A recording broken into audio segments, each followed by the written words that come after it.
I'm Ashton Addison from Blockwest Capital for InvestmentPitch Media and the Crypto Coin Show. And today on Blockchain Interviews, we have Cory Klippsten, founder of Swan Bitcoin. Cory, welcome to the show, and thank you for taking the time to come on. Hey, Ashton, thanks so much for having me. You're very welcome. Let's dive into Bitcoin, Swan Bitcoin. More and more people are just buying Bitcoin. There's more and more reasons to be buying Bitcoin and holding it now than ever. And I'm interested in hearing how Swan Bitcoin is going along with this progression. So let's just kick off our conversation to start, Cory, with a little bit about what is Swan Bitcoin and what is the main focus of the business. Yeah, I mean, our goal is to be your Bitcoin wingman. So basically serve all your Bitcoin needs. And obviously that starts with being able to buy Bitcoin as easily and seamlessly with super low fees as possible. So you can do one-time small buys, large buys, set up automatic recurring purchase plans, or DCA, dollar cost average. A lot of people like to call it that. And then we're expanding into a lot of other areas. So we have a private client services division and an advisor services team that handles like more complicated situations for businesses, for trusts, IRA rollovers, kind of all the different ways that people around the world want to buy with entities or, people from other countries. We have a very large international business where there's not a good local exchange or a local broker, and we're actually the best option. So that's been great to see that kind of expand over the last couple of years. And later this year, we're launching the Swan app in March. We're building in the self-custodial Lightning wallet into the Swan app that will be non-KYC'd interface in the same app. We'll be launching a Swan credit card with Sats back. So basically, Bitcoiners kind of hold their nose when they when they want to get that. They'll use BlockFi even though they don't like the company. So it makes sense that a Bitcoin company would actually offer that instead. Lots of exciting stuff. And that's really the overarching goal and kind of driving force behind everything we do is to just be the most trusted name in Bitcoin. Definitely, and that's great to hear about all these other products and services that you're working on. I thought, you can buy Bitcoin, great. And there's a lot of places now that you can buy Bitcoin, and it's hard to, if you just have that one product, like how do you compete? When people hear Swan Bitcoin, that's where I can buy Bitcoin. Is there a specific selling point or competitive advantage in how you can differentiate Swan Bitcoin from other on-ramp places where you can just buy Bitcoin regularly? Yeah, I mean, I think Bitcoin only is a big thing because, let's say, I'll give an example because you have a pretty savvy audience. We get a ton of referrals from like crypto fund managers to Swan, which seems counterintuitive, but because those guys actually know how the sausage is made and they understand the game afoot and they understand, the kind of information asymmetry you have to win in non-Bitcoin crypto. When it comes to their friends, their family, friends from, school or whatever, they're sending those people to Swan because they know that we will keep them on the straight and narrow and, buy the one asset in the whole space that is actually doing exactly what it's supposed to do and has been since inception is, basically has the left end of the possible distribution completely chopped off. It's really hard to imagine a scenario in which Bitcoin isn't worth a lot more in purchasing power in the future. Definitely, yeah. And it's interesting that you mentioned that about fund managers and more enterprises coming in and bigger partners as well as just individuals and sort of retail investors. I'm curious, running the platform for multiple years now, looking at the trends of who is buying or what kind of customers are signing up, are you seeing a major increase in both like institutional and retail on the platform? Yeah, so people have very fuzzy definitions of institutional. What we would call institutional is really not our target at all. So institutions are like banks, funds. It's basically where the decision maker is an agent for other people's money. Swan is basically focused on the principal, the person buying for themselves, or who is like way closer to the buyer. So I think family offices, small and medium-sized businesses, like all of those, we're the only company that's going to give you sort of that white glove service that you would expect from like a, Goldman Sachs, PWM, or Morgan Stanley Private Client Services or something like that for those types of buyers. And then obviously on the sort of the retail side with the website and the upcoming app, that's about having a beautiful product. It's about having low fair fees. It's about transparency. It's about a ton of education and community. We invest more in education and content than any company in the Bitcoin space by probably an order of magnitude. It's kind of what we're known for. A lot of the top authors and podcasters are on staff at Swan. So, Jan Pritzker wrote Inventing Bitcoin. He's the CTO. Andy Edstrom wrote Why Buy Bitcoin. He runs advisor services. Stefan Livera from Stefan Livera podcast is one of our sales guys. Brady Swenson from Citizen Bitcoin, runs marketing and education. So on and on and on. The whole team is kind of just stacked with a lot of the top experts in the world about Bitcoin. And what people want when they're going to go past sort of okay, I'm going to punt 1 or 2% of my portfolio on crypto and take some flyers on these coins.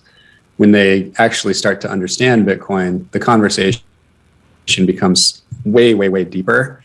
And they need to be able to trust that they're actually getting good advice and not just BS, not just hopium from the company that they're dealing with. And so we stand, with full integrity, with, on our 2 feet with everything that we talk about, and have realistic views about Bitcoin and where it's going and what the risks are. And it gives people confidence to go essentially much, much deeper into, their own net worth, their share of wallet, and be heading more toward, 10%, 20%, 50%, 80% of their net worth going into Bitcoin. So that's why it's sustainable, because, the crypto traders don't have conviction about the actual things that they're buying. That's why they're trading them instead of holding them, right? So it's a very different model when you're thinking about Bitcoin. And, as people gain conviction about Bitcoin, they buy a lot more. And if you're that partner that helps them on that path, it can be very profitable. Definitely. And I really do appreciate what Swan is doing on the education side.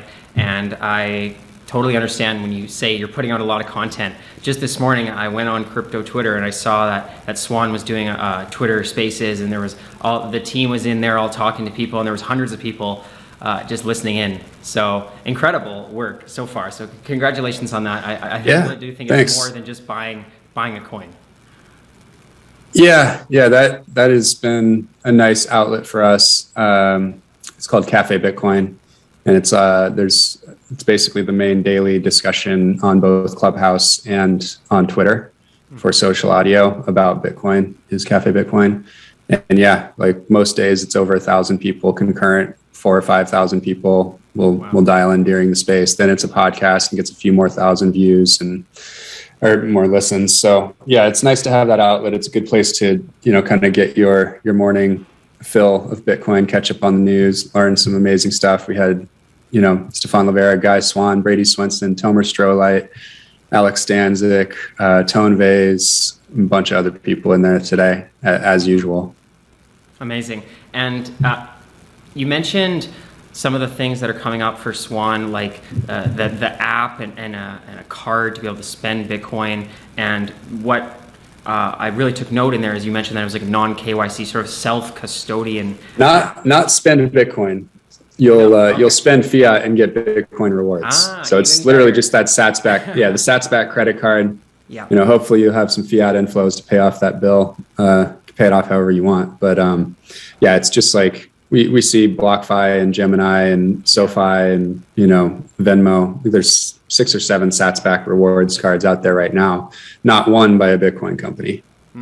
Right. So the message is just coming from the wrong group of people there. So we're excited to be able to launch that. Definitely. And I'd love to hear your opinion on, in the recent news, there's always conversations about Bitcoin being on exchanges or being on somewhere where you're trading it, where somebody else has your keys and it's not really self-custodian. And now we're seeing governments starting to move in and if they don't like it, they're freezing people's Bitcoin accounts where they're tied to the bank accounts. And I feel like there's an ever more present need to have more sort of self-custodial options and the education on why people should be storing them to not, have your access cut off by somebody else. Absolutely, yeah. So we've always been set up for people to take self-custody. We educated about it constantly. Our company's goal, our KPI for custody is 0 Bitcoin under custody. That's our goal. So about 70% of people take their coins off of platform. It's free to custody with us, and it's free withdrawals. Either you can set up automatic withdrawals, or you can do it manually. Either way, it's free to withdraw. We are not trying to hold on to people's coins. We don't want them. Yeah.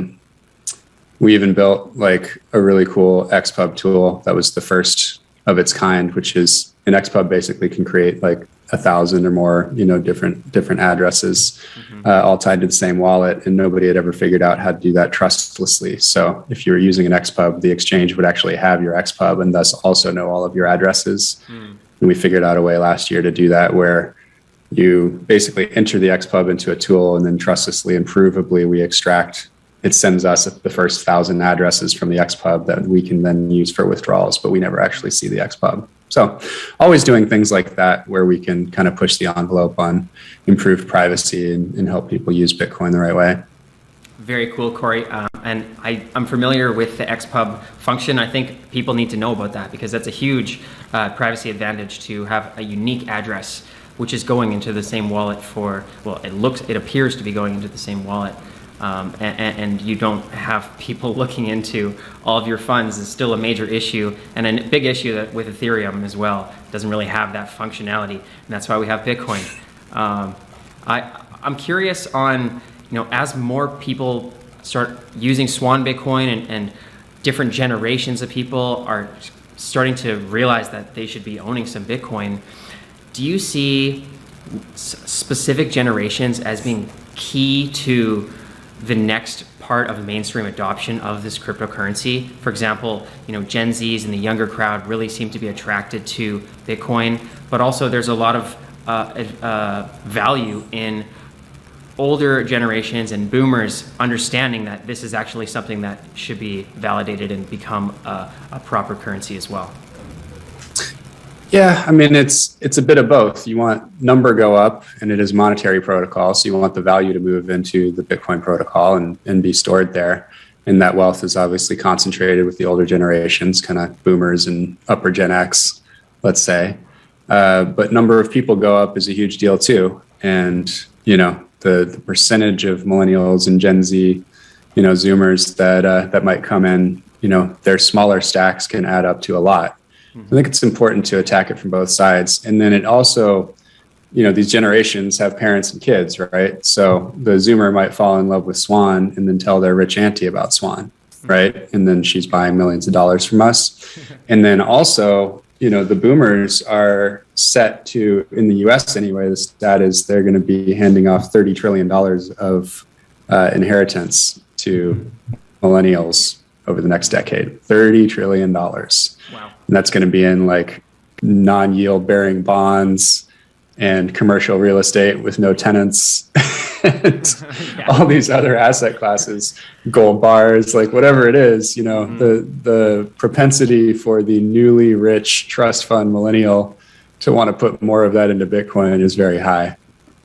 Definitely. Yeah. I keep getting flashbacks to like Michael Saylor talking about how Bitcoin is the hardest, best, most movable, fungible money in the world, and especially to have something like commercial real estate that will now be empty buildings.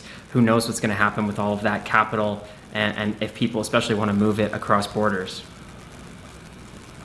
Yeah. Yeah. So we don't have a lot of time left, Cory, but you did mention there's a lot of cool updates coming for Swan Bitcoin. I'm really excited to see this Sats back card. For the viewers that are looking to look at more options on how to buy Bitcoin, how to dollar cost average, the education that you're putting out, and the updates that are coming out, what is the best way for them to follow along? Swan.com. Very simple. It's easy. Yeah, go to swan.com.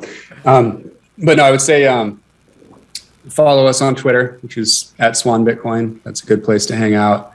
And then if you're kind of looking deeper into Bitcoin, like you've been messing around with crypto for a while, but you've never really kind of gone down the rabbit hole, the best book that I ever found that was like, it's like a 2.5 hour time investment to listen to it or read it actually is Jan's book, Inventing Bitcoin.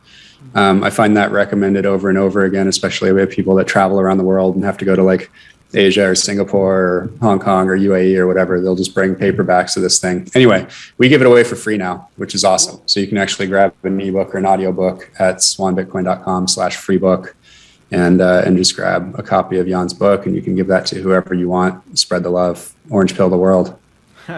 Very cool, Cory. I love that. I'm going to check out the book. I appreciate you coming on the show to talk about Swan and to talk about Bitcoin. All the best to Swan and to Bitcoin as well moving forward, and let's follow up in the near future.